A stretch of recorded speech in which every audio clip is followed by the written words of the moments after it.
Hello everybody, this is Gregory with how I lost over 100 pounds and I've kept it off for 30 plus years, where there should be no hesitance in your weight loss and in your weight maintenance. Today we're going to talk about watching out for the saboteurs. Now before we begin, if you need help with weight loss, contact me through the Clarity FM link found here in the episode notes. Also check out the links on my website, which has a lot of articles and recipes. Check out my books, my podcast, The Awakened Man. And lastly, please hit the like button and the notification button right now if you haven't done so already. And if you really like my content, there is a link for PayPal to make a small donation. All right, so what do I mean by the saboteurs, as we'll say, as the French say? I think most of you guys know what I'm talking about.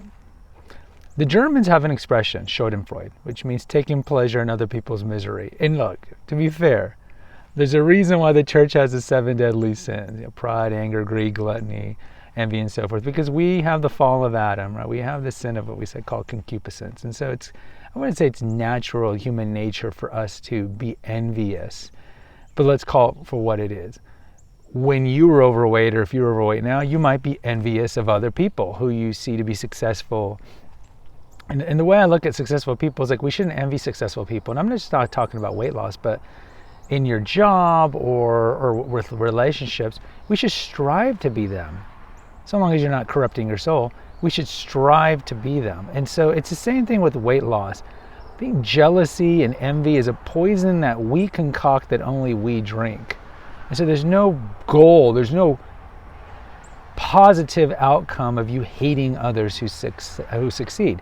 That being said, when you start succeeding, you're going to have people who are going to try to undermine it. Now, in most cases, it's not going to be overt, meaning someone's going to come up to you, family or friends, and be like, hey, Bob, you've lost 20 pounds. I'm going to undermine this and put all this junk food and alcohol in front of you. I mean, it's not going to be that obvious. It's not going to be that obvious at all. It's going to be covert. It's going to be a lot of passive-aggressive actions and words. That's what's going to get you. Shame tactics and guilt. Now, who could be trying to sabotage you? Look, it could be a lot of people. I mean, we can start certainly. Let's say you and your wife or your husband have decided to lose weight and you're losing more than your spouse. Now, ostensibly your spouse will be happy for you, right? Because you're getting in shape. But part of them is like jealous, right? Because they haven't had the success. Now, will they go and undermine? Probably not. It depends on the person. Some people are wicked. They probably won't, because they understand that you getting in shape is good for them because you'll be seen as more attractive. Now, there might be a worry that you might leave them if you get in too much success. But I would say as a whole, most spouses wouldn't be doing that to each other. Again, as a whole, there are exceptions. Family and friends, you're much more likely to get this. And I would say on one level, it's going to be childhood friends and family. Why? Because with these people, you have baggage, especially with family. So if you have a family, I'm on an Esplanade, I'm not going to get run over. If you have a family that everyone's overweight, because it was always this mindset, you must clean off your plate. And all of a sudden you're like telling people, I want to purge my childhood demons that caused me to have disordered eating. I want to lose weight. They're all going to say the right thing. They're not going to be happy. Because anytime you clean up a vice, you're exposing a mirror to the people in your life. And I'm not just talking about football. Let's say you have your party friends, right? Some of you can relate to this. All you guys were carousing, drinking, doing recreational drugs. And then one day, either because of Christ or something, you're like, yeah, I'm going to stop doing this. Then you hang out with your friends and they're like, hey, you want to smoke? You want to drink? You're like, no, I'm good. You think you're too good for us? You'll start getting that. And you're like, no, I just want to clean up my life. So you say my life's a mess, blah, blah, blah, blah, blah, blah, blah. Right? So these people in your life who enable your eating, they're really not going to like you stopping, because sometimes they're codependent and they're like, my whole relationship has been defined by you and by your vices and me helping you, saving you, whatever it is. Or again, they just are at the point where I talk about in Confessions of an Obese Child quite a bit. I love the food more than I loved myself. And so they're still in that phase where they're not ready or ever ready to lose weight. And they resent the fact that you've reached this epiphany that you want to lose weight. And so they might undermine it. This would be family. Old friends. I've talked about this in Confessions of an Obese Child, I think like 15 or 16, where I lost most of my high school friends, not all of them, but most of them after I lost my weight, because they were jealous, right? Because now I had success with girls, they didn't, to the point where they even tied me up to a fence to torture me. There's just like this latent passive, not even passive aggression, just latent anger. And so you might have childhood friends, again, they've always known you as Fat Susie or Fat George or whatever it is, and then they see you losing weight and the ancillary benefits that come from that, and they're just like, and they're angry. But again, they're not going to say that they're angry. They might pull the passive aggressive, oh, you've changed. Oh, you think you're too good for us. That kind of stuff. That's passive aggressive. But they're not going to be overtly outward about their disdain for you losing weight. But all these people could sabotage your weight loss. They know you. They know your weaknesses. If it's alcohol, they might have alcohol around, or they'll be like, oh, come on, one day you can slack off. Let's go and have drinks, or let's go and eat this big cake, or, whatever it is. And you'll be like, well, and then if they start pulling the guilt trip, the shame, you've changed, And instead of being like, no, I've changed my paradigm. I'm going to go to the number one thing you must do for weight loss. I think it's the first episode I ever did here.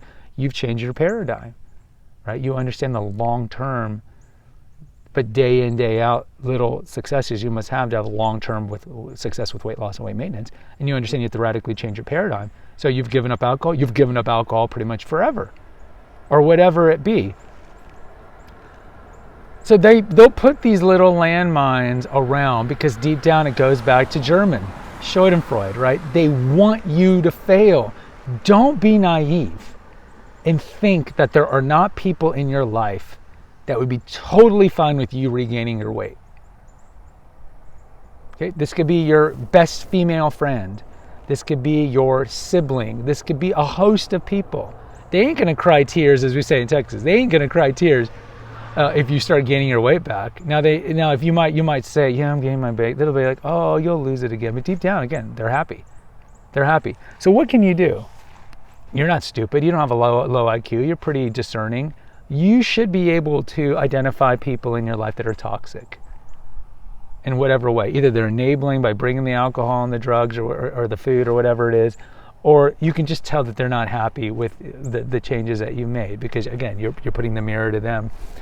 You should be able to identify it and then honestly get them out of your life. Now, with friends, that's certainly easier, because as you get older, you lose a lot of friends from high school or college. And look, I know people, I don't think it's a shock to you guys know that I'm Catholic, but I know people that have converted to Catholicism that all their friends turn their back on them because they've converted, or vice versa. You can see it both ways. And so friends come and go, right? So the friends is just be like, you can slowly wean them off, or you can just be honest and be like, look, I feel that you're not really supportive of my changes, and I even feel like you undermine it. Now, of course, you're going to get, what? There's no way. Gaslight, and you have to kind of ignore that. Or you can just slowly stop talking to them. It's really up to you how you want to do it. Family is a little different, because clearly you can't get rid of family. And look, unless they sexually abuse you as a young person, there's no reason to be completely estranged from your family. And luckily with most family, you don't maybe live in the same town with them or you see them that often.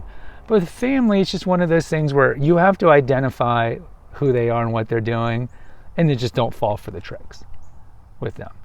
Because with family, ultimately, you do want to have a relationship with your family. And this is not one of those areas that you want to go completely estranged. It's only like heavy stuff like sexual abuse or something like that, that you want to go completely estranged. But this is one of those things where identify them, know what they're doing, and just kind of ignore them. But look, in closing, you're doing well, or you're going to do well if you haven't started the weight loss yet.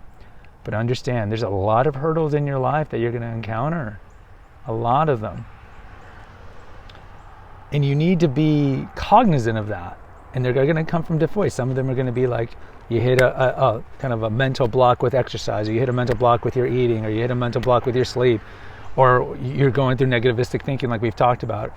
There's going to be a host of things, but don't be naive to think that there aren't people around you. Some of them are going to be really happy that you're losing weight, like probably your parents. Not always. You could have a mom that's not like that. And other people in your life that'd be truly happy. But don't be naive and to think that there aren't people that want you to get fat, because it makes them feel better when you're miserable and if you're fat again. Guys, post in the comments if you can relate to this. Hit the notification, subscribe, and share button. Share with others. Until next time, take care. God bless and pray.